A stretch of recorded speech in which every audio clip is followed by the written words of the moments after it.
Lorsqu'ils feuillettent ensemble l'album photo familial, dans leur maison à la Chaux-de-Fonds en Suisse, des souvenirs douloureux reviennent à Françoise et son époux. On a accompagné mon beau-père qui avait la maladie d'Alzheimer, qui était hospitalisé à Besançon d'ailleurs.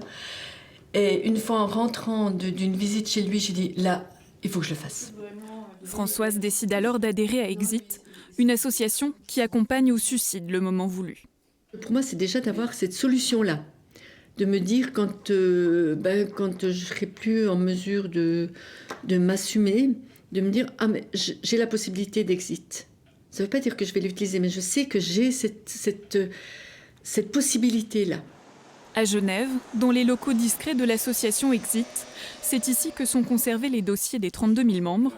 Exit s'occupe exclusivement des résidents suisses, mais d'autres associations acceptent les étrangers.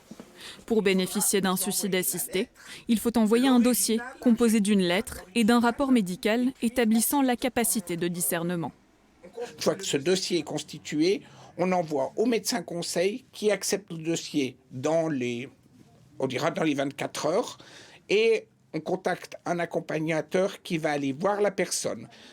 Premier entretien pour discuter de la suite qu'elle souhaite donner à sa demande.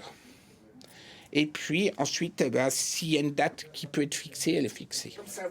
Le suicide se fait en général au domicile du demandeur avec une dose de 15 grammes de pentobarbital. La personne doit être capable de le boire ou de déclencher la perfusion avant de s'endormir paisiblement. Mourir dans la dignité, c'est le combat de cet ancien juriste.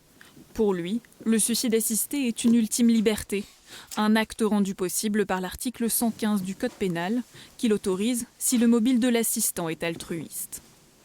Notre ancien président, Jérôme Sobel, s'est saisi de cette disposition avec d'autres pour faire en sorte qu'on puisse, dans le cadre de notre association, aider les personnes qui rencontrent un certain nombre de conditions, notamment des douleurs insupportables, fin de vie et maintenant des polypathologies invalidantes, à pouvoir être aidées à mettre fin à leur jour.